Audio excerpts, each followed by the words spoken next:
Hi everyone, this is Cheryl and welcome to my sewing room. I'm going to demonstrate how to make your own semi-custom piping. That's what this is right here. It's used as a decorative trim. Now this is totally custom piping. In other words, I bought expensive decorator fabric so that it would go with this decorator fabric. Took the time to cut all the strips out on the bias, stitched the strips together in a specific way, wrapped it around the piping, stitched it onto the piping, and then put it on my project. It's very time consuming and can be kind of expensive. Now, it is my preferred way of doing it, but you don't always have time for your preferred way. So let's go over what the different grains in the fabric are. This is a piece of fabric that is just a little rectangle, and if you were going to cut this fabric up and I said cut it on the straight grain, what that means is if it's going east and west, that is a straight grain. If you're going north and south, that is also a straight grain. But any fabric cut on the bias, which is northeast to southwest, 45-degree angle, that is cut on the bias. So here is a piece of fabric that is cut on the straight grain. And when I pull on it, there's a little bit of stretch to it. Not a whole lot. Now here's one that is cut on the bias. And when I pull on it, look how much it stretches. All right. This type of fabric, or bias fabric, works really well using as a decorative trim when going around a curved edge. For instance, this is a curved edge. So if I wanted to use bias tape binding on it or put piping on it, I have to make sure that the fabric used is cut on the bias. So let me show you examples of one. This is a piece, this is a coaster, with binding on it that is cut on the straight grain. And the edges curl up. I don't care how much you press it, it's not going to lay flat. So here is the same drink coaster. And it actually looks bigger because it is using bias fabric on the curved edge, so therefore it's going to lay much flatter. So on the back, I want you to notice how many little tucks are in here and how this one is very smooth. That's because this fabric was cut on the bias and it just molds around any curved edges. Here's some piping that I've already made. Now maybe you're asking yourself, well, can't you just buy the piping pre-made? And the answer is yes, you can. But it doesn't come in a lot of colors. I've seen it in black and I've seen it in white. But if there are other colors, it's not easily available.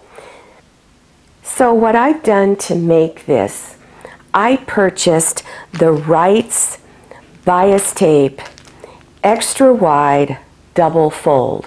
And this is the 1/2 inch size. So that's what I used to make this. This is the cording that I used. But if you want to make this large piping like you see right here, you're going to need the bias tape that is a little wider. And luckily, they do have it. Here it is. It's called double fold bias tape quilt binding. You could also use this. And what's nice about these is that it comes in a variety of colors. That's why I like using it to make my piping. So here is my bias tape and here is my cording that I want to use. Now the cording, remember, comes in a variety of sizes. When you're cutting into your cording, in other words, maybe you've bought a whole lot of it and you're just cutting small pieces off, you want to make sure you put tape around the ends before you cut. So you would wrap it where you want to cut, then cut right through the center of the tape so that the other end is covered, because this will unravel very quickly. Before you know it, it's all undone. So you want to make sure you do that before you cut into it. Now here is the bias tape. So I'm unfolding it once and then again. And I'm going to put my cording right there in the center and bring my raw edges together like this, okay? And I'll show you in a moment at my sewing machine. When you are stitching this together, you need this kind of presser foot. All right, it's a narrower foot so that you're able to get closer to where you want to stitch. So for instance, I want to stitch right up against this cording as close as I could get to it. So that's why this is a nice little foot. What's nice about it is that you can attach it to your machine either from this end or from this end, depending on what side that you're trying to stitch on. And it just gets in really close to where you want to stitch. Now on my machine, I have the option of moving my needle either to the right or to the left of center. So because I want to stitch up close to this edge, I've moved my needle to my left. I'm also selecting to leave my needle in the down position, which means every time I lift my foot off the pedal, that the needle will stay down so that I won't lose my spot. So you're just going to push that piping in real close and hold it firmly, and then just stitch along there. And you just keep doing that, pushing it in there, and continue stitching all the way down the length of your piping.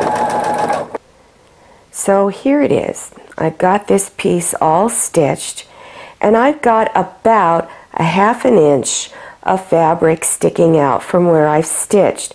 Now, if you're doing a ½ inch seam, then you don't need to worry about cutting any of this off. But let's say you're doing a ½ inch seam and you want to get rid of some of this, you could just line it up and place your ruler along there, cutting off another little ½ inch. So you would just take your rotary cutter and cut down the length. So I'm going to show you how to put it on something. So you're just going to place the raw edge of the piping on your piece of fabric that you need to stitch on, and you will see how easily it just curves around. See that? It's just going to go around really, really easy. So let's go back to my sewing machine and I'll show you how to stitch it on. You want to make sure you have the foot on that works well with your piping. I've moved my needle again to my left, and I'm leaving the needle on my machine in the down position. And so I'm going to stitch a little bit. And when you go around the curves, you want to just keep pushing that piping in there up against the edge of your fabric. Keep stitching it on. And you want to do that till you get all the way around your project. This next step is really hard for me to demonstrate because I only have one good working hand. My right hand does not close up. My only part that works is this thumb right here. The rest of my hand just sort of gets in the way. So I'm going to talk you through this next step. You're going to put your second piece of fabric on the back, or whatever it is you need to put on the back, because I don't know what you're going to be making. If you are making a pillow, you're going to be putting that back fabric on. So what I like to do is you can place it on here and either stitch from the back, and you could pin your fabric on and stitch, and make sure you're using that foot and you're pushing up against that piping.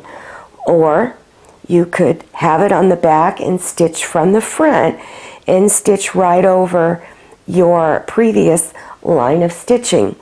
Now, if when you turn it front side out it seems to be puckering a little bit, it could be that some of your fabric like here, might need to be clipped a little bit. So you would just go ahead and do little snips whatever you need to.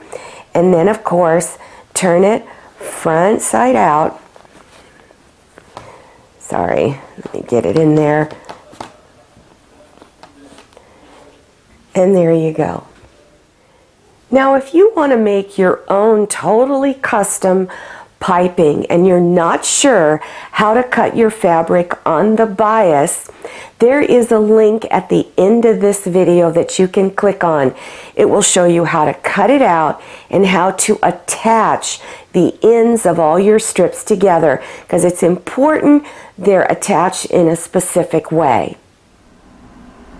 Now if you like this video, click on thumbs up and then click on share to share this video with your friends.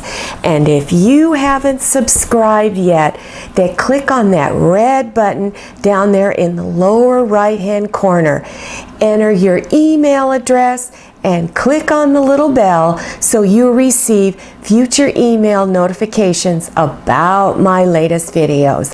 I'm Cheryl. So glad you came to my sewing room. See you next time. Bye for now, and don't forget, happy sewing!